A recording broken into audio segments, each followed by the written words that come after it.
And we're live. What is going on, everybody? My name is Nikki Smoke, joined by Bobby, Jay, and Ghost. You are listening to The Smoke Show. Welcome to Shoot Myself in the Face Monday. The Miami Dolphins get absolutely embarrassed by the New York Jets, 40-17. And I got to tell you what, man, I was really, really proud of this football team for three quarters because there's not many teams in the NFL that could go out there, play with their third-string quarterback, lose an all-pro tackle, not have Xavier Howard out there, not have Byron Jones out there, and make it a really competitive football game. I mean, we had so many opportunities to go out there, capitalize, and win the game. I'm not saying we lost because we played with our third-string quarterback and we had guys missing. I'm not even upset that the Dolphins lost. I'm upset at how they lost. How they lost. We fight the whole third quarter. The whole third quarter. We're fighting our fucking ass off. Fourth quarter comes, we have an opportunity to go up one. We miss. And after we miss that field goal, the team just pissed down their fucking leg. And it was embarrassing. And Mike McDaniel's whole philosophy, what's he say? Adversity creates opportunity. Well, we had tons of adversity and we had tons of opportunity to cash in, and we just failed to do it. And then for the Miami Dolphins to give up 21 unanswered points in the fourth quarter is pathetic. It was a 2-point game with 10 minutes left in the fourth quarter, and the Jets put up a 40-piece on us. Absolutely fucking embarrassing. The Dolphins could have lost. I'm fine. If we went toe-to-toe with our third-string quarterback and the Jets came down the last drive and they score and we lose, it is what it is. We're still 3-2. I had us going 3-2 after the first 5 games, but just to roll over and piss down our legs like that, it's fucking embarrassing.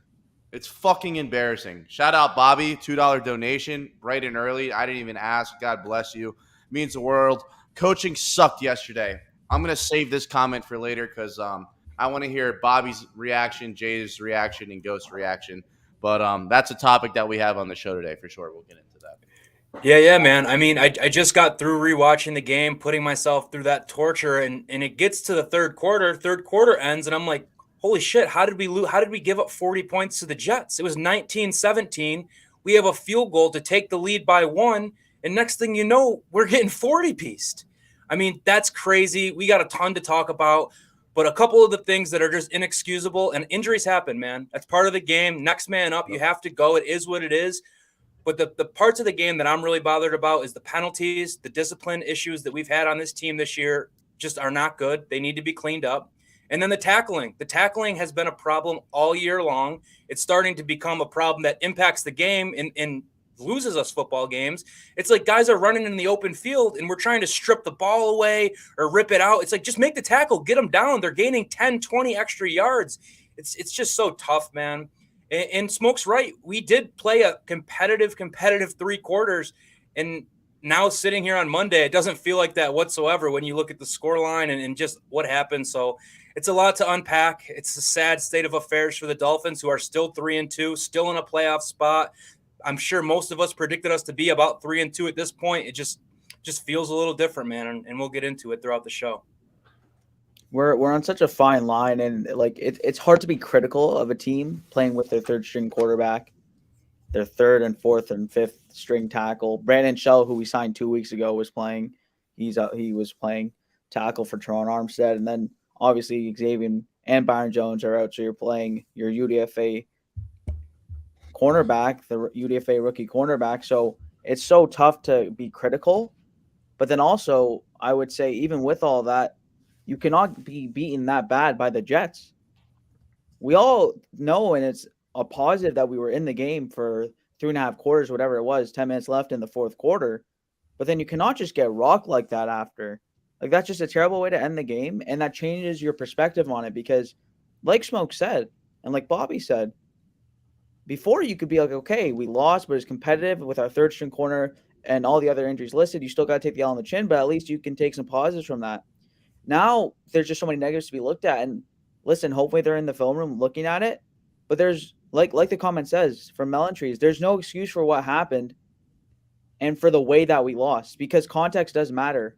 Listen, everyone's gonna say like, oh, just a win and a loss in the record column, but you have to take a look at these things. And like Bobby said, these things have become trends now. The bad tackling has become a trend. I remember on this show, me, Bobby, and Smoke, we were talking about bad tackling, but it's week 1, and Mike McDaniel has been very lenient and he's been very player friendly when it comes to tackling. We're like, you know what, it's fine. It's just game 1. I remember that we were talking about it after Patriots week, and it's week 5, and we're still talking about it. That's a trend now. And like Bobby said, the penalties and miscommunication. I know lots of injuries, but Skylar Thompson was the backup for this game. Like, they had to prepare him as a backup for this game. Like, it should have been more prepared. And again, the context matters. It's really hard to be critical, but then when you see that end of that fourth quarter, you have to be. You have to be critical after seeing that. So that's kind of my thoughts on the game as a whole, and I'm sure we'll dive into a lot of specificities of kind of what went into the game and what went into the outcome of letting the fucking Jets, bro. We have the same record as the Jets. Are you kidding me? 440. Gross. Ghost, what'd you think? I mean, I'm less on the whole, jump off a bridge stage than about everybody else. I had the team 3-2 at this point, just got the wins and losses very, very, very wrong. As soon as Skylar came to the game, it was really fun hyping up Skylar throughout preseason. He was kind of like on Reed Sinnett, but you never expect him to actually go in a game. And then when he stepped on the field, Sorty was sitting next to me, and I saw number 19 on the field. I'm like, dude, I think Skylar's in the game, because you don't know what's going on in the stands. Like, you're not told anything. And he's like, no, he's not. No, he's not. I'm like, oh, that's right. Yeah. And I'm like, wait, no, 19. 19 is definitely Skylar Thompson. He's like, no, that's like Craycraft or something. I'm like, nope, it's definitely Skylar. So I looked at him. I'm like, dude, we fucking lost, man. It's fun it was really fun hyping him up. We had a really good preseason, but it's like that whole Reed Sinnett stuff that we did 3 years ago or 2 years ago when he had that crazy preseason game. You never really expect him to see him in the game. And then he finally comes in and you're like, oh shit, this is not going to be good. And it came in at a worse time, really inopportune time, because the good thing about, I guess, the silver lining of Tua getting hurt on a Thursday is you had 10 days to install an offense for an NFL veteran who's proven that he could win in good systems. Yep. He's proven that he could win with good players. He had Michael Thomas with the Saints. You had Mark Ingram, all those guys down there in New Orleans. He had Sean Payton. He went 5-0 in that streak. And if you take a guy like that, install an offense, have 10 days to do that, it's like, that's, dude, totally fine. There's very, very plausible and probable that we walk out of there with a win. But then the 2 plays in, he gets ripped, and then you put in the guy, you're back at situation 1 where the guy who has the least amount of reps, if any, the entire week, goes in, and you're like, oh shit. And then you realize that, the speed difference, the talent gap between these practice squad players that he was playing in preseason, it makes the ball look that much slower getting to the receiver. The breaks are looking, longer. He's holding on the ball longer. That was one biggest thing was you saw the huge difference between the way Tua gets rid of the football and Skylar 100%.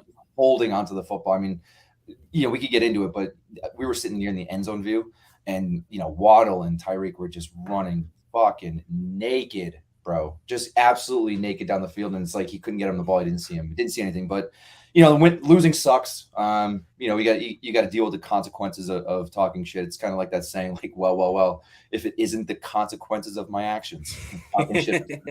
So I mean, you just got to take it. I made a stupid bet with Joey Jets, and I had to change my name to Zach Wilson owns the Fins for a week. Whatever, man.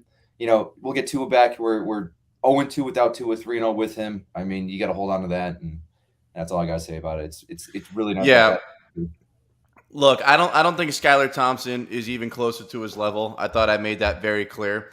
Here's my thing with Skylar. So watching it from the eye test, I don't believe he's the reason why we lost the game. I think there's a lot of factors that go into the game for why we lost. I'm not going to solely put it on Skylar Thompson, because at the end of the day, I saw the interception. His arm got tipped. Sauce Gardner made a great play on the ball. And then that fumble was honestly brutal. The fumble put us in the coffin, but that doesn't take away the fact that it was a 2-point game heading into the fourth quarter, and we had an opportunity to go up 1 point with our backup quarterback, and we didn't capitalize on the opportunity. And for a third-string quarterback, your team's got to help you out a little bit more. Too many clutch drops. Carter dropping that 2nd and 9, absolutely abysmal, which then forces us to call that little screen pass to Waddle. And instead of a 36-yard field goal, or maybe we even go down and score if he catches the ball on 2nd and 9, we set up for, what was it, a 52, 54-yard field goal. We missed our opportunity, and then how's the defense respond? The Jets march right down the field and score 7. And then all of a sudden we're down 9. We get the ball back. Skylar fumbles, and that's on him. That is where I'll point the finger and say, Skylar Thompson, you fucked us. But I didn't really have any of those Skylar Thompson, you fucked us moments until that play. And to be fair, I've seen Tua throw a pick 6 in the fourth quarter against the Jets that has tied the game up. But what did we do in that scenario? We came back on offense and we scored. We failed to do that this week, and it was honestly fucking pathetic. I mean, losing 40-17, whatever the hell it was, there's no excuse for that. There's absolutely zero excuse for that. And I got to start talking about Mike McDaniel a little bit, because I was ready to crown him coach of the year. I still think he's a fantastic head coach, but we cannot have 11 penalties and not say anything about it. We all talk about Flores sucked at this. Flores had no relationships, blah, blah, blah, blah. Flores had the Miami Dolphins as the least penalized team in the NFL, and we had 11 penalties on Sunday. Last week we had 6, and we're losing the turnover battle consistently. Now, the turnovers, I'm not going to pinpoint that on Mike McDaniel, but the sloppy tackling, because we're not tackling during training camp. And the penalties, I do have to pinpoint on them. And aside from the Bills game, I think our red zone efficiency has been terrible. Now, correct me if I'm wrong. I might be wrong. But I haven't liked the play calling at all inside of the 20. We haven't been able to score. Even go back to the Bengals game, 3-yard line, we didn't score. We're just not cashing in on our opportunities, and I think that's a big fucking problem. Yeah, I mean, I got a couple things to say based off what you just said, but starting with the penalties, penalties and discipline goes back to coaching, in my opinion. Direct correlation. McDaniel has to get those guys in line 100%, because penalties, obviously, I mean, it marches you backwards, but it kills drives, man. It kills drives in the worst way. It kills momentum. It stops everything. You don't get points, or you're losing more field position, and then the offense is set up in a better position on the other team. So that's not good. That has to be cleaned up. And I do agree with Smoke. It has been a little vanilla in the red zone, except for the one drive where we went with the double reverse to Tyreek and then came right back with the Mostert end around that he scored the touchdown on. I thought that was cool. I thought he got in his bag a little bit with the play calling in that regard. But I agree. I mean, he's got to clean it up a little bit. Flores, the team feared Flores. That's why they didn't want to fuck up on the field. They wanted to get that thing in line because they didn't want to get yelled at by him. It seemed like a dictator type of situation. But just to go back to Skylar's situation, because, I mean, I've said on the show a million times, and everyone in the comments, everyone in the chat, Skylar, we want Skylar. I mean, I could sit here and take a victory lap and say you got what you asked for, but that's not what I'm going to do. I don't think Skylar, buy his jersey, though, because we made a bet that if he came in the game. I don't think Skylar was the reason we lost this game by any means. He did exactly what I thought he would do. He was slow to get the ball out. He doesn't see the field well. He waits for stuff to develop too long. I mean, the interception, he did get his arm tipped at the line, but he held that ball. The fumble, that was as rookie of play as I can see. And then Ghost just said at the game he was seeing these guys running wide open down the field and not getting the ball. I haven't seen the All-22 yet. It's not out yet, so I can't speak to that. But I had a feeling that would be the case. I mean, Tyreek caught his 7th target on the second play of the second half. Didn't see another ball the rest of the game. Waddle had 3 targets the entire game. Like, the offense just wasn't there. And Skylar did exactly what a 7th round pick quarterback 3rd string is going to go out there and do. So I'm not blaming Skylar, but that's just what you were going to get out of a player like that. But I mean, there's a hell of a lot of shit to be cleaned up, boys. Yeah, so I'll start with Skylar, then I'll get to the other stuff. I think you guys hit everything about penalties. Like, clearly just a Mike McDaniel issue. Penalties and tackling, like, that stuff is coaching. So I agree with you on that. For Skylar, to me, I agree with Bobby a lot, to be honest. It was a lot of stuff which we kind of expected. He held on to the ball a lot. Like, he wasn't quick to make decisions, which was a huge thing. And obviously, again, rookie 7th round pick, so it's understandable. But that's something that you definitely want to see improved as we keep moving forward. I will say with the red zone offense, when Tua was playing, it was pretty good. Obviously, it's been a lot of the backup quarterback, so it's tough to say in these last 2 games. So I feel like in the Bills and Ravens game, it was decent. So we'll kind of have to wait on that. But I do agree without Tua, it's been very vanilla. But again, it's hard to be critical of that. But I just think when Tua gets back and we have a couple more games to see, then I think it will all kind of round out, because I did think it was decent when at least Tua was in there. But I think it is definitely a cause for concern, especially if Tua is going to miss games, right? And just because this is kind of what we're going to see without him, and even with him, right? Like, you can't blame everything on the quarterback because the quarterback doesn't control the scheme. So, Smoke, you are right. I'm just saying I think some context is provided there. Like we were talking about the Bengals game, like Edmonds dropped a wide open touchdown. So it's like context matters in that kind of point of view. But He's got the worst hands in the fucking league, bro. yeah, Jason I got to knows take an that. L on that right now. I got to take a big L on the Chase Edmonds thing. Like Raheem Mostert's RB1 by far. I'll say that, and I'll take the L on my chin. I thought Chase Edmonds was going to be way more effective, way more efficient, a good pass catcher, a good pass blocker, and he just hasn't been any of those things. So I'll take the L on that because I was singing his praises on the show, and I'm never afraid to take my L when I say something like that. So that's on me. But yeah, we'll get to Raheem Mostert. I'm sure he was the one positive in this game, but just to go back, Skylar has to, again, 7th-round rookie. You got to be quick with your decision making. He played like a 7th-round quarterback. There's not much more to say. I don't want to harp on him just because I don't think we put him in a position to succeed either with all these injuries around him, no Terron Armstead, all this type of stuff. So that's kind of what I have to say about that. And then just to round it all out, you're right. The tackling and the penalties has to be better. It's like one of the only things we've harped on with Mike McDaniel. But like I said at the beginning of the show, it's become a trend now. And that can't be the case moving forward, especially if you want to be a playoff winning team, which is what we aspire to be and what we haven't been for so long. Those are things that have to be cleaned up. And like Smoke said, you love him, you hate him. Flores did have that under wraps, and it doesn't seem like Mike McDaniel does. So I think that's something he has to take a look in the mirror and do that. But to me, I think it's all good. And we just have to kind of keep improving and push it, kind of keep it pushing, you know? Yep. Shout out Patrick. So he donated $10 to the channel. Thank you very much, Patrick. It goes a long way. It means the absolute world to all of us Love up it. here. Not having your highest paid cornerbacks, losing Armstead, no depth through the draft, terrific O-line. You guys all forgot this preseason and early this year that this is Greer's team. More of playoffs, I guess. Playoffs. Look, here's my thing about that. And Bobby, I see your comment too. I'll put that up there as well. I believe we have championship starters and XFL depth. You know, like if we had the option, like you do in Madden, to turn injuries off, I'd be so confident in this team. And it showed the first 3 weeks. We're fully healthy, except not having Byron Jones on PUP. And we beat the Patriots, the Bills, and the Ravens. We beat those 3 teams healthy. And I feel like last week when we lost to the Bengals, after the game, we all felt like we won because we were like, oh, Tua flew home with the team. Like, he'll be all right. But that was really the only big hit that we had in that moment. This game, not only did you lose to the Jets 40-17, but you're like, we just lost our all-pro left tackle, Terron Armstead, who didn't fly home with the team. He's out there seeing some type of toe specialist.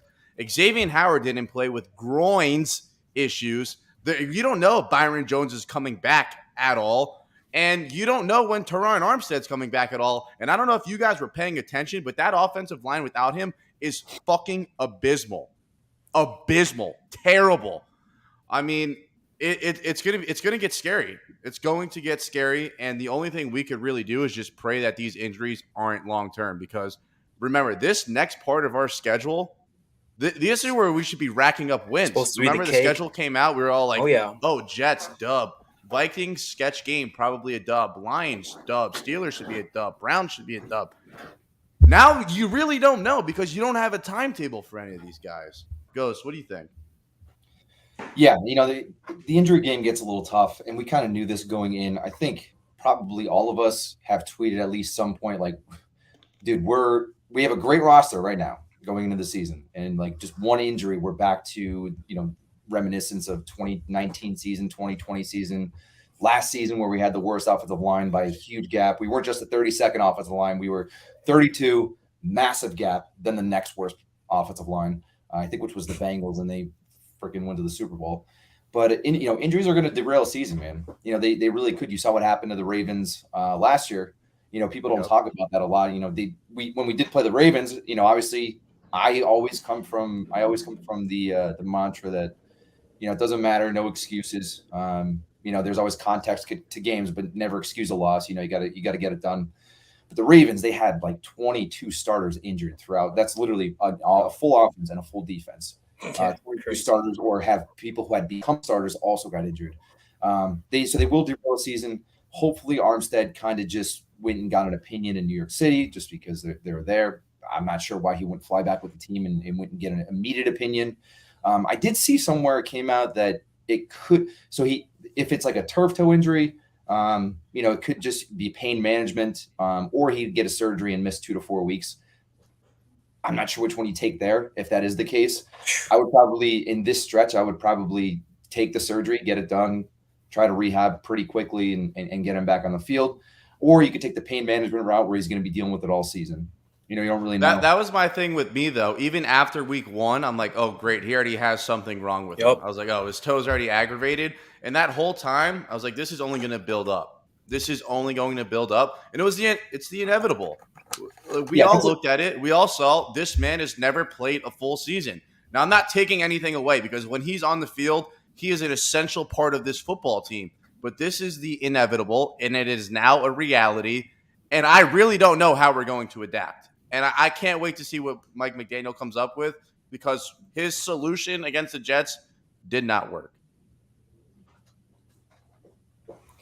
I mean, point blank. I mean, you couldn't have said it any better there. There's a lot of stuff that needs correcting. And I mean, first and foremost, the secondary needs to be better. I mean, Igbo on the field, that's kind of inexcusable. I mean, know what you're getting yourself into when you got Igbenogany Why is he on my team? Why is he on my team? Why is he on my team? Why he's on the team? It's pretty crazy, man. Like once I saw him trot out there, and then I didn't see his name on the inactives because he wears that stupid orange undergear, and I'm like, oh, I hate him. And it's kind of funny. Hate him. Dude, it's actually kind of funny when Igbenogany wears this bright orange, like hunter's orange undergarment. It's like he's just telling the quarterback, making it easier where I'm going to go with the football. It's really funny. He trots out there. He's like a glowing orange fluorescent piece. He's a pylon. Why? That's why he's like orange. bring attention from the quarterback where he's going to go with the ball. But somebody made a comment here that Skyler couldn't throw the ball.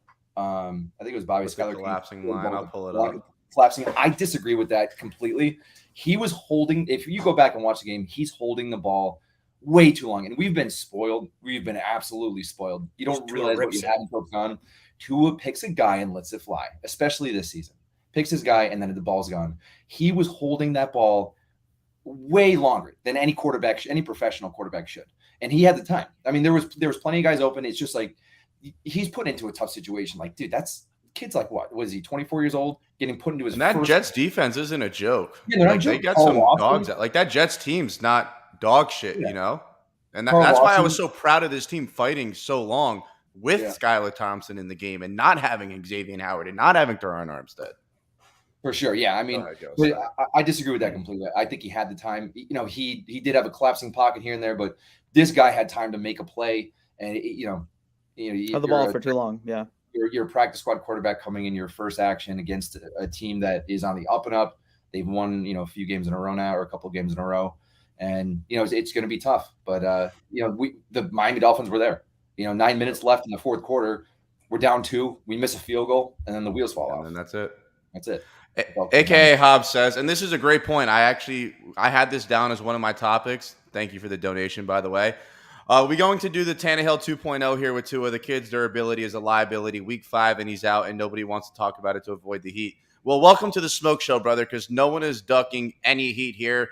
I think it's a very, very, very valid point, and it's part of Tua's evaluation, and that's why I think it is essential for him to play against the Minnesota Vikings. Now, if the doctors don't clear him or if he doesn't feel like he's healthy enough to play, then don't rush it out there because him, the individual, matters more. But I'm the GM of the Miami Dolphins, and I'm like, great, this kid's going to miss another 2, 3 to 4 weeks.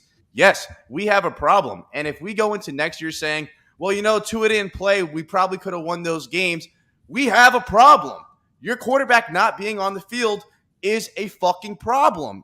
I'm just calling it how it is. Now, if he comes back next week and he looks great and he hits the ground running, so be it. But if we end this year and me, you, Jay, and Ghost, and we're all up here talking, hey, man, like, we still need to evaluate him. If you still need to evaluate this quarterback going into year 4, he didn't pass the evaluation. Point blank, period. You're not saying about Justin Herbert. You're not saying about Burrow.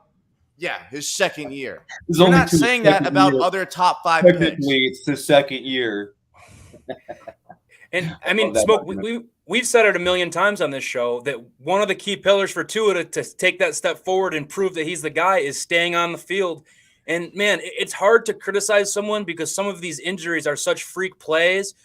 But I mean, after so many times it can't be a coincidence anymore. I mean, the guy's frame is small. He kind of gets ragdolled around a little bit out there. It hurts to say, it sucks to watch, but it kind of is the truth of the matter. The only issue, though, is what do you go and do about it? Because it's hard to find a quarterback, especially after what Tua showed us the first 3 weeks, that we're going to bring in here and think, okay, Tua's gone. Now we have this guy. It gives us a better chance to win.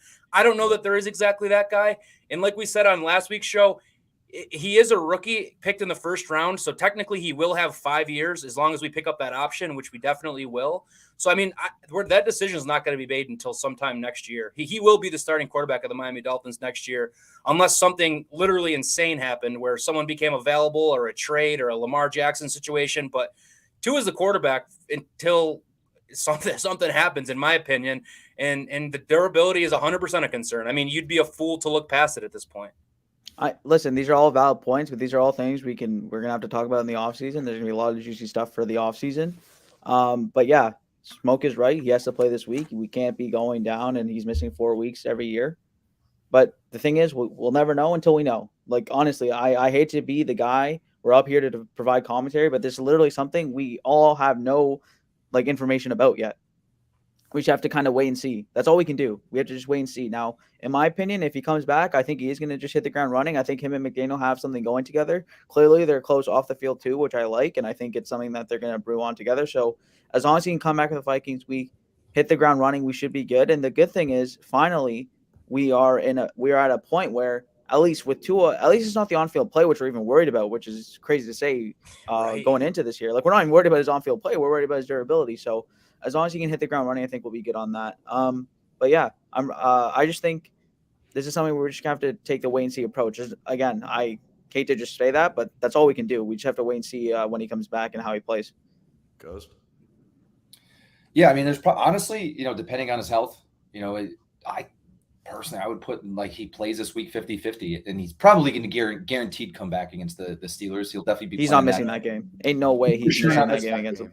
But something about them ruling him out on that Monday right away, rather than letting him go through the protocols like a normal player, or the same way like Isaiah McKenzie did, for example, or T. Higgins, any of those guys. I think it says a lot about it probably was a pretty serious concussion, not serious enough to stay in the hospital overnight or not be able to fly home with the team, but erring on the side of caution. And I think the optics thing is over with, especially with them coming out and basically saying that Miami did absolutely nothing wrong. The doctors didn't do anything wrong. They said it about 3 different ways without saying it, but all those reports came out. So I think the optics thing is kind of gone completely, but I still would probably, especially because they ruled him out so early on the Monday, that 50-50 this week, and then definitely plays against the Steelers. But again, Teddy's in the concussion protocol. We got to talk about this, bro. Which is crazy. He didn't get hit in the head. He didn't have a concussion. He didn't have any stumbling, nothing like that. It wasn't tough to get up. He didn't stumble on the sideline. He gave the thumbs up about 3 different times in that video that just came out not too long ago, probably about 15 minutes ago. So he's in the concussion protocol too. So crazy. Literally, if there was a game today, we have our two quarterbacks would be Skylar Thompson and Reed Sinnett. That's unbelievable. That's crazy. They said Cedric Wilson was going to be the emergency quarterback. Yeah, the emergency quarterback. In case Skylar went down. That is absolutely horrendous. Panthers are clearing house. Shout out Tryhard7 for the donation. Panthers are clearing house. Bills are going after McCaffrey. I say we bring Brian Burns back home. That's actually funny. Jay was talking about this backstage. So, Jay, I'll let you have this one.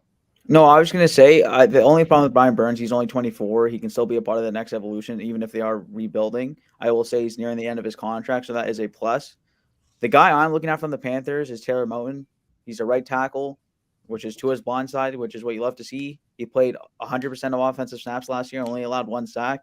I think he's one of the perfect players to bring in. He's older. They're not going to want him if they are truly going to a rebuild, so they will probably be willing to give him up. So that's the guy I'm looking at. Again, this is only if they are truly clearing house and rebuilding, which presumably they are. But I think Brian Burns is so tough because of his age. Like, he's only 24. They would kind of be stupid to let go of him. But I will say he's nearing the end of this contract. And again, with new coaching, usually they want their own players, their own scheme, and all that type of stuff. So anything's possible. And I do like what you're saying, because I think you can always use more edge rushers. You can never have enough edge rushers and defensive linemen in the NFL. But the guy I'm looking at who I think is like genuinely plausible is Taylor Moton, just because it's a position of need. He's older, and they probably want to get rid of that contract now that they're rebuilding. So that's a guy I'm looking at. That's just something I wanted to hit. But Brian Burns would be a fantastic addition too. I think injuries were the only issue with him early on in his career, and now he's just been what he was supposed to be when he was drafted. Brian Burns is a fantastic player, so I appreciate the donation. I don't mean to like shit on that. I would love Brian Burns too. I just don't know how realistic it is, just based on the age and all the context that goes around it. But Taylor Moton would be sweet. Speaking, sorry, just saw a comment about linebackers. They have Shaq Thompson too, who's a linebacker safety kind of hybrid player who would be really nice to have on this team as well. Again, we'll see on that. But to me, Taylor Moton's the guy who I would like to bring in from the Panthers. But we appreciate the donation from Tryhard. And real quick, I mean, I just want to bring it back to Teddy because we were just touching on him, and I got something like to say about that 100%. Step one, the concussion thing is crazy. In this NFL's new rule, I know that they went ASAP to try and put a new rule in because of what happened to Tua on Thursday Night Football in front of the world. But this new system is not it. Basically, the independent doctor just gets to make a judgment call on if they get to decide whether he looks too shaken up to play. And then the video comes out and there's no signs of any of that happening. And on top of that, the doctor or person that decides that doesn't have to discuss with the team what they saw or why they saw it.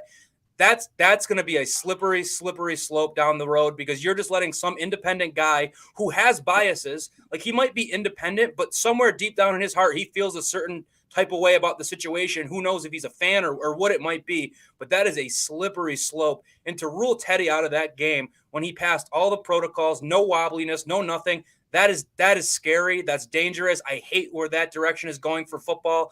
Believe me, it's a dangerous, scary game, and concussions are part of it, and we got to do stuff to try and clean that up. But this is just not it, and I'm not looking forward to what's going to come from that. But just to add to that, the play in question, I mean, they called an intentional grounding and a safety on that. The first throw of the game for Teddy, when if you go back and watch, Teddy drops back, he looks to throw the ball, Sauce Gardner hits him on the elbow, so the ball comes out to the right. There's a running back he's looking at on the left trying to get the ball to. Backstage, Ghost read us the rule. I don't know if you still have it up, Ghost. About right what? Yeah, read it. Read what the rule is because it's I'll read it right now. This was taken from the NFL's website. They have their rule book online. You just go look it up. Item 2 under intentional grounding is called physical contact. Intentional grounding should not be called if 1, the passer initiates his passing motion toward an eligible receiver. Yes. And then is significantly affected by physical contact from a defensive player. Yes. That causes the pass to land in an area that is not in the direction and vicinity of an eligible receiver. Like, I don't know how much more textbook it gets than that. Then that's exactly what happened on the play. But I mean, to me, that is literally the definition of the play. The play that just happened, the same kind of play that happened to Josh Allen in his own end zone against Miami when the Bills lost to Miami in Miami 2 weeks ago. It's the same exact play, and the fact that we're talking about people stumbling and whatnot. Hold up. If you watch Braxton Berrios, I was trying to think of his name, Braxton Berrios. He had an end around or whatever for that touchdown. He takes a helmet to helmet hit. It's one of those pylon dives, and he takes a knee for like literally 2 minutes, and there's no consistency. No consistency at all. And like, dude, it's like baseball. I always refer everything back to baseball when it comes to rules, when it comes to penalties. Whatever umpire you get for the night, if he's calling a strike at the ankles for the home team and he's calling it for the away side as well, nobody in the stadium has a problem. They say it's bullshit, but nobody in the stadium has a problem with it. Both ways. But when you're calling strikes at the ankles for one team and you're calling balls for another, then there's an issue, and there's an obvious issue. I think just league wide, there was a huge inconsistency in refereeing, not just in the Dolphins game and the Jets game, but you look at the stuff across the NFL. Yeah, across the NFL, there were so many weird calls, missed calls, calls that are compared to exact plays that happened earlier in the year that weren't called. The consistency is getting a little bit out of control right now. Breaking news. Mike McDaniel said Tua Tagovailoa hasn't taken steps yet to do work on the football field. He remains in concussion protocol. And then here's a direct quote. I'm not thinking about his timeline. We're trying to get him as healthy as possible. He's doing well. He's here today. He has not ready to take. Okay, he wrote that there. He has not, I guess he's saying, been able to take to do. He's not allowed to do football stuff yet. Barry Jackson, you need to reword your fucking tweet, bro. That is not English. That is not freaking English. Doesn't sound like Tua Tagovailoa is going to play against the Minnesota Vikings. I had this game circled as an L before the season started. And I think Ghost, Jay, and Bobby, you all hit the nail on the head. I think Ghost was the one that said we've been spoiled with Tua. And he's looked great the first 3 games. There's absolutely no doubt about it. There's no doubt about it, but him not being available, again, this is technically the 3rd game where we don't have Tua. Lost to the Bengals. Lost. And then the Jets, right? I'm not missing a game, right? Am I crazy? Lost He to the came Bengals, back in lost to the Jets. came back in the Bills game. He got hurt and He came back the Bills game. Lost. We lost the Bengals. I know we started, but we lost. He got knocked out. And then, boom, we go out here against the Jets and we lose. So now we don't have Tua because unless from 5-6 days from now he makes this miraculous comeback where he's doing football stuff and he could play on Sunday, from what I just heard right there, he's out. It sounds like Tua is not playing this Sunday.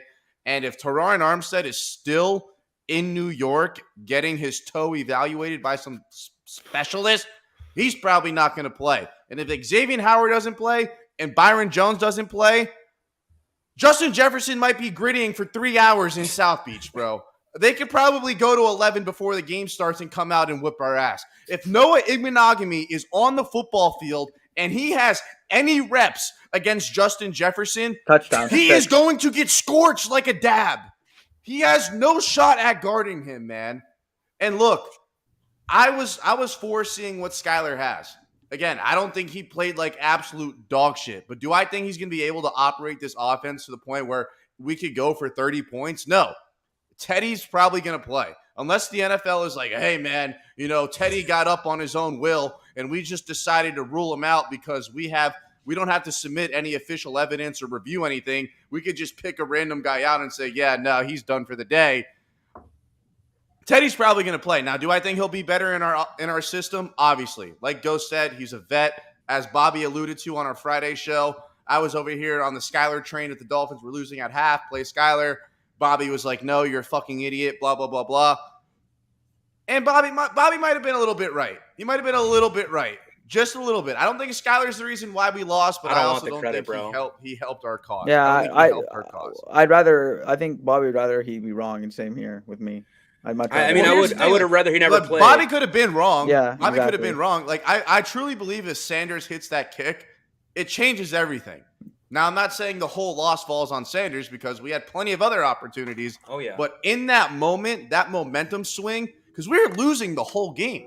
We didn't have a lead the entire game, and we had an opportunity to go up by a point in the 4th quarter.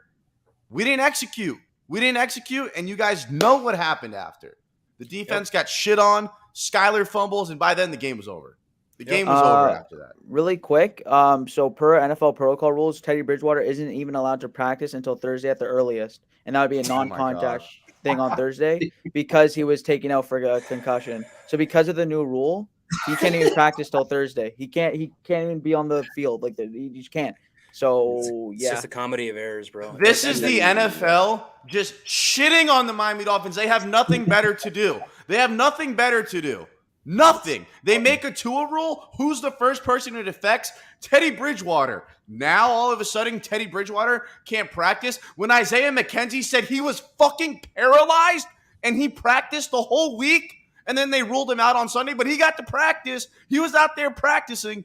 But no, Teddy Bridgewater, a guy who got up on his own strength, unlike Braxton Berrios, he gets up by himself and some random fucking dude in the 400 section's like, nah, bro, you got to go. Now he can't practice. Odds are he's going to start if he can practice or not. But, bro, we might have Skylar Thompson play again. Yeah, and even on Thursday, it has to be a non-contact jersey, even though he doesn't have a concussion. He's in the subsequent protocols or whatever they're calling it. Fuck you, Cabagola, you motherfucker. That was a good one, so I had to put up. Yo, I got to bounce out. It's been a pleasure. All right, Ghost. We appreciate you, brother. Thanks for hopping on. Appreciate you, brother. You guys.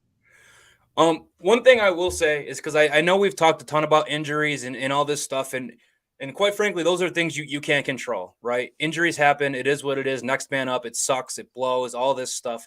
But I'll tell you something we can control, and it's a concern, and I'm starting to get extremely worried about it, is our defensive line is not anywhere near as good as I thought we were whatsoever. We had 2 sacks yesterday. One of them was a safety. One of them was a linebacker. We had 3 total quarterback hits yesterday. One of them came from a defensive lineman, Zach Sealer. We're not getting pressure. We're not making sacks. We're not getting home. And we highlighted that as one of the keys of the Miami Dolphins this year. We said that we got a sweet corners. We have got a great defensive line. Maybe the linebackers aren't great, but we're going to get pressure and play man-to-man defense. And when you're not getting pressure, it makes the man-to-man defense a whole hell of a lot harder. So that's one of my biggest concerns on top of the tackling and on top of some of the stuff for the defense, because look at what's been happening, man. Every game besides the Patriots game, we're starting the game in a hole from behind, and then we're not getting pressure on the quarterback, and we're not making tackles on defense, and we're losing penalty battles.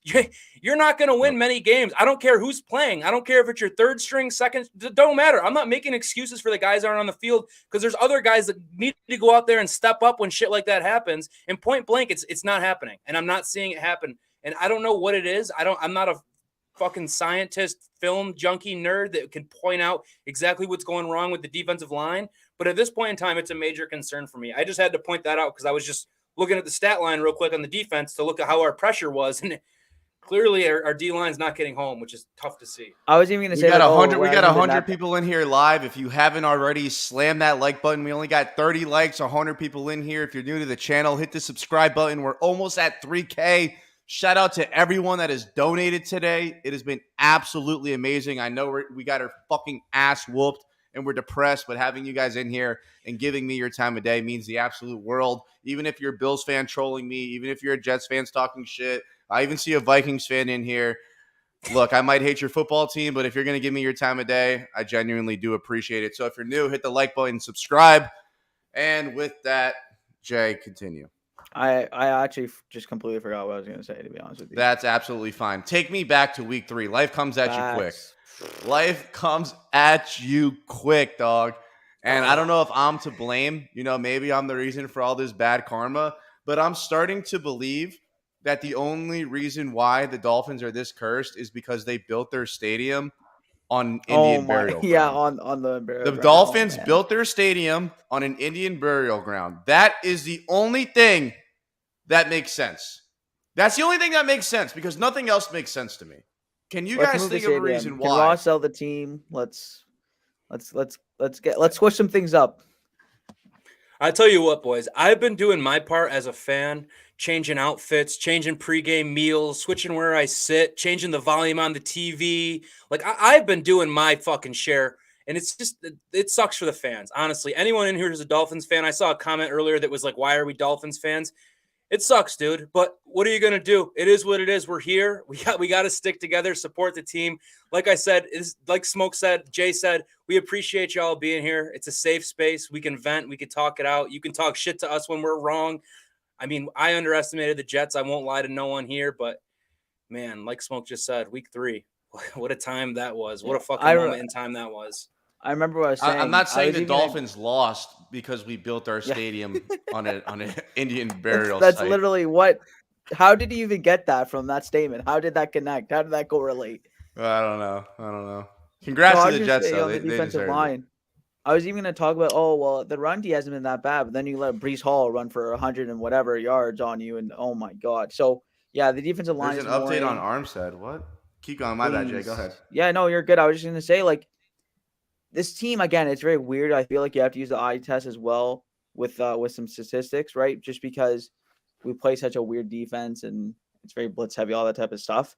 But it's like one game our run defense is there, one game it's not, and then the pass defense hasn't been there the whole year, to be honest with you, other than that Josh Allen game where he just dink and dunk the entire game anyways.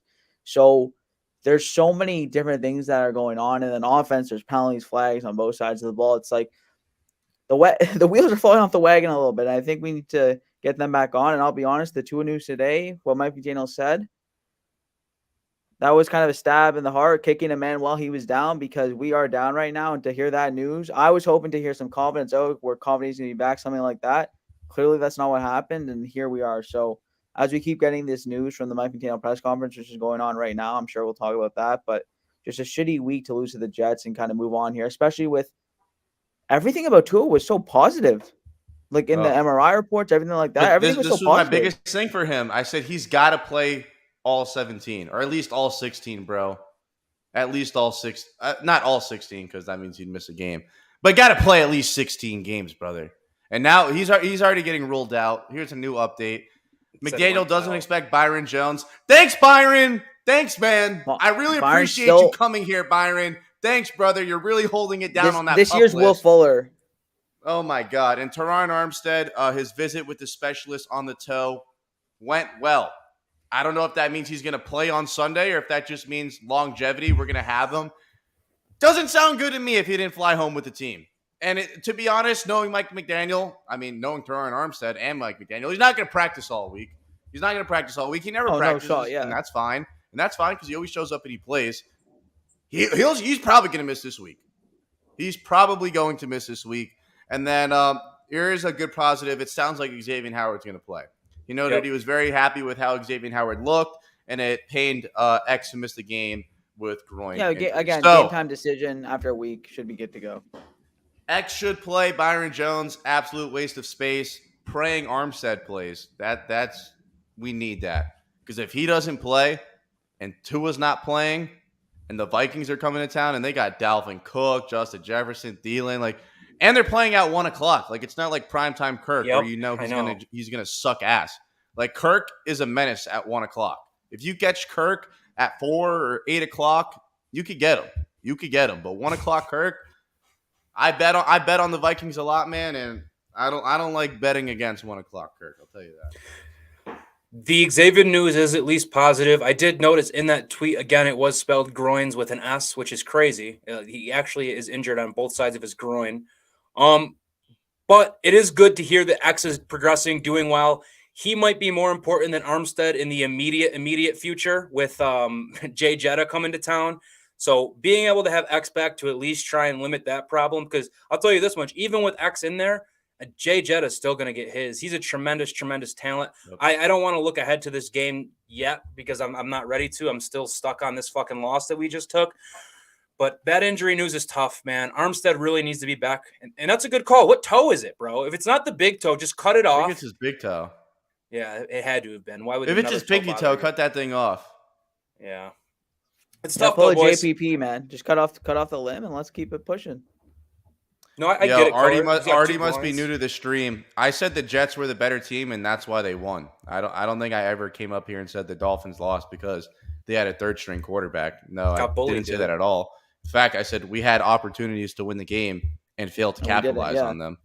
But we appreciate you here. We appreciate you commenting in the chat and helping us get this video more blown up. 109 likes. If you're just getting in here, hit the like button, subscribe to the channel. We're trying to hit 3K. Bobby Supreme says it's his left big toe. Oof. Listen, I'm not a toe guy. That seems like an important toe. He said, bro, look it up. My fault, fam. My fault, bro. But, I mean, he just needs to get right. If he's not right, we're in a little bit of trouble because these replacement tackles that we're bringing in are legitimately XFL level quality. So I don't know. That's just a wait and see, though. You can't do anything about the injuries. It just sucks that it's occurring, but it is what it is. I'm just going back. Again, I know we already moved on from this. Just thinking about after week 3, after week 2, being the Bills. Life was good, man. Life was fantastic. Ugh. Yeah. I gotta, because I made a video after the game, after we lost, and I said I feel like a Bills fan. I genuinely felt like a Bills fan because we beat them. We were going crazy. Oh, we're going to Super Bowl. I was telling this guy to enjoy his flight home. I thought our shit didn't fucking stink. Little do you know, we go to the Jets, we play them, and they whoop our fucking ass. And we're the first team that they've beat in the AFC East in like the last 6 years, and they won their Super Bowl. Do I think the Jets are all of a sudden some crazy contender in the AFC? No, I don't. Do I think they're a lot better than people anticipated? Yes. Did they have my attention? I told Bobby, and I said it on the AFC East roundtable. I said I was more confident going into the Buffalo game than I was the Jets game. It's on record. You can watch the AFC East roundtable, and you can ask Bobby. I was nervous about this game because I respected the talent that the Jets had. Now, injuries, do they reduce your chances of winning? Yes. But are they the reason why we lost the game? I don't think so. I do not think so. And look, man, We lost to the Jets. It is what it is. We had an opportunity to go up with 10 minutes left in the fourth quarter, and we didn't execute. But what I want to talk about, and shout out Shake Money, by the way, donating $5. Shout out everyone. You guys have been donating like Blowing it crazy. up. You're making my day a lot better, man. Because I tell you what, I woke up sad. I woke up sad as fuck. I'm not even gonna lie to you. And Smoke, real quick, just to kind of add to like your we're acting like Bills fan or whatever it is point, like it's the NFL, bro. Like you got to celebrate the wins. When we beat Buffalo, bro, I don't regret anything that we did, anything that we said. In the moment, that's how you got to act. And now this week coming in, did I size the Jets up all week? I absolutely did. Did I taunt Sauce Gardner saying it was going to be his welcome to NFL moment? I think I said it 3 times. Guy had a safety and an interception in the game. You take it on the chin and you move forward. Jets fans, have all the fun you want. Troll us. You got the W. Congratulations. I know it's been a long time coming. You were the better team on Sunday. It is what it is. Take your victory lap. It's a long season. Have fun in the moment. We're always going to have fun in the moment. Or when it goes bad, we're always going to be the most miserable people. That's what being a fan is about. You live and die with the team. When something great happens, you celebrate the shit out of it. When something bad happens, you take your L on the chin, and you can't be mad about what anybody's saying to you because you know you'd say it right back to them in that situation. So I just wanted to address that real quick. So Bills fans, have your fun. Or not Bills fans. Fuck you guys. Jets fans, have your fun. Bills fans, get over the week 3 loss. You lost. You guys are still the best team in football. Suck a fucking dick. Yeah, fuck you. Yeah. I want to get back to Tua, though. And I just feel like it needs to be talked about. So now that the odds are, I mean, he's not going to play. After what I just heard, he's not going to play. Where do you guys stand on him being the quarterback for the Miami Dolphins? Knowing that he's guaranteed to miss multiple weeks. Guaranteed. This is technically his 3rd missed game. It's not good, man. I mean, I kind of said how I feel at the beginning of the show, where obviously it's a concern and a major concern at this point, but I just don't see a viable solution. If this was his last year on the contract and we'd have to make a decision paying him or not paying him, that would be a whole different conversation and debate because there'd be a lot of reasons why you wouldn't want to pay the guy and you'd kind of want to move forward and start a new leaf. But by the same token, the situation we're in is he's under contract next year and the year after that. So this decision doesn't have to be made right now, unless, like I said, something crazy happens where there's an opportunity of a lifetime. Tom Brady wants to come play for the Dolphins and part own them. Like, you go do stuff like that because those are no brainers. But I don't think it's worth trying to get cute and like draft a quarterback and just expect him to plug and play. Greer cannot draft another quarterback. Or what are we going to go do? Pick up Baker Mayfield and say, oh, well, we'll just pick up Baker and he'll like. There's nothing out there. Quarterback is the hardest position in football. And quite frankly, Tua is one of the best 15 in the league, one healthy. It's just the one healthy part that's 15, the fucking problem. I got to put this up. They can have the injury-prone win. They've been swept by us the past 2 years. You could say the same with our win then against Buffalo. And I'm not getting down with that. I'm not getting down with that. $10 donation. Shout out Jets fan for life. Do you think there is a blueprint on how to beat the Dolphins with taking away the long pass? Do you think having Tyreek Hill on the team is taking production out of Waddle? I don't think Tyreek Hill's taking production out of Waddle. I don't know why we're not targeting Waddle as much as we usually do. Waddle has not been getting the ball at all. Teddy didn't. And I love getting the ball in Tyreek's hands. There's Waddle's fast, and then you watch Tyreek and you're like, bro, this man is he's on another level. I have no problem with feeding Tyreek, but if you peeped Waddle's numbers after the first 3 weeks, he was a top receiver in the league. I just don't know why they're not throwing the ball at all. And I believe a lot of teams try to eliminate that deep ball over the top on the Dolphins. I just think it was probably a little bit easier knowing that we're going to run the ball 30 times. Because, by the way, we finally ran for over 100 yards. The McDaniel running game finally showed up, and we still lost 40-17. Also, really quick, oh no, Tua needs to pass short to win games. I think. Oh no, I thought that's all he could do, though. I thought that's all he could do, so I'm okay with that. Yeah, I mean, I think as a whole, our offense isn't really even set up to have long passes all game. We're set up to hit a couple home runs, try and hit the home run, but realistically, Waddle and Tyreek, just get the ball to him, man. Just even like when you see Tyreek on busted plays, like that double reverse or whatever it was to him, that was almost a negative 2-yard loss. All of a sudden, Tyreek makes one guy miss, and that juke move he put on was disgusting, by the way. And he just takes it upfield. So obviously you want to hit those home runs on the long ball, but I don't necessarily think it's the blueprint to our team. I would say more so it's the quarterback is the bigger issue of why our offense seems to be struggling, in my humble opinion. But it is what it is. I don't know. Well, here's the thing. Our real quarterback's not on the field, and it doesn't look like he's going to be on the field again. And that's my problem. That's my problem. I was hoping for good news today, bro. Came into this year, I said, look, Tua's got to do this, Tua's got to do that. First 3 games, he balled. He did everything that we could have asked. But my biggest thing for him was he needs to play all 17, maybe miss 1 game. But now he's missing his second start, but 3rd game. I have a problem with that, man. I have a gigantic problem with that because 2 of the first 3 games with Tua, I think this team could win a couple playoff games. With Teddy Bridgewater, we might not make the wild card, bro. I'm just being straight up. With Teddy B, I mean, we had a really short sample size. We had half the Cincinnati game and the first or second play against the Jets. Even if we have Teddy B playing, I don't think this team can win a playoff game with Teddy Bridgewater. Tua elevates his team. That's what he does. I think people see that now. He elevates his team more than people. I said this in a tweet. He might not have a hose of an arm, but he does everything else at a high level, and he elevates the offensive line. He allows for us not to have a run game usually with his short passes. And yeah, we're not based on the deep ball. And I'll be honest with you, if you're not just watching highlights, no team is just based on the deep shots. Even last year's Chiefs team wasn't. If you watch the film, Tarek only had like 8 go routes that he caught or something like that. Or no, I think it was only 8 targets on go routes anyways.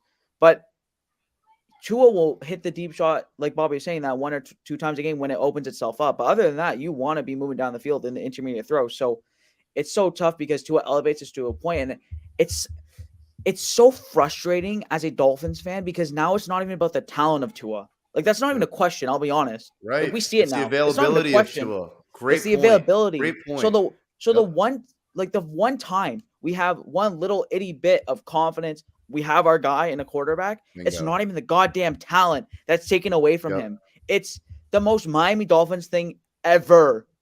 It is the most Miami Dolphins thing ever. The fact that we finally have a guy who was balling, and I don't give a fuck if we say 3 games because it's not just that.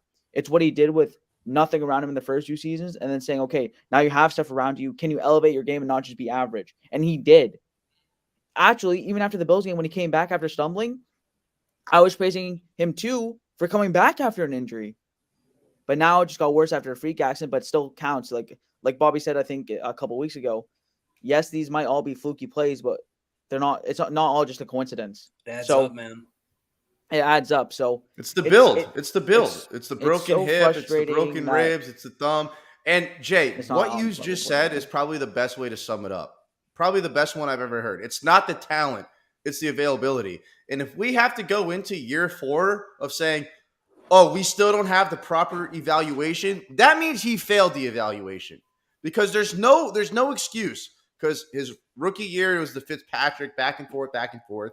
Then his second year, third year. And then going into year 4, you still don't have an answer. You failed the test, brother. You failed. Now, I'm not saying he's officially failed yet. But for me, am I going to have a big, gigantic question mark at the quarterback position heading into next year? Yes. And just like Jay said, it's not because of his talent, because his talent was on full display. It was the best Tua that we've seen. But we haven't been able to see enough because he can't stay on the field. And that is my biggest problem. We're at the hour mark. We got 125 people in here. If you haven't already, hit that like button, hit the subscribe button. I love you guys so much. We're gonna wrap up today's show right there. And one more thing, I need everyone in the chat, everyone at home, everyone watching, say your prayers. Maybe get your karma up. Maybe give a homeless guy a cheeseburger. Maybe donate to the Tua Foundation, something, because the Dolphins are point blank cursed right now. It seems like everything's going downhill. So as a fan base, we got to do our part. We got to try and build some karma, build some good vibes, build some good energy right now. And hopefully on Wednesday we can try and kind of bring it up, because the spirits are low right now and they should be for good reason. But by Wednesday, let's hope to try and get some good news, something, man. I'm just looking for anything to try and be positive about the Dolphins. Sorry, go meet Mr. Miyagi. We got to get Mr. Miyagi in the building, man. We got to get him in the building. Good. Go work on Tua. All right. Thank you guys so much for giving me an hour of your time. I love everyone that was in the chat, trolling or not. Everyone that donated, thank you so much. It means the absolute world to me, Bobby and Jay. Without you guys listening, this would be absolutely nothing. And just to see how much this channel has grown in such a short amount of time, it's been absolutely amazing. Again, I love each and every single one of you guys so much. And as always, even after an embarrassing loss to the New York Jets, fins up. Fins up. Fins up. They'll always be up, Fins are man. They'll up. always be up. Yeah, we're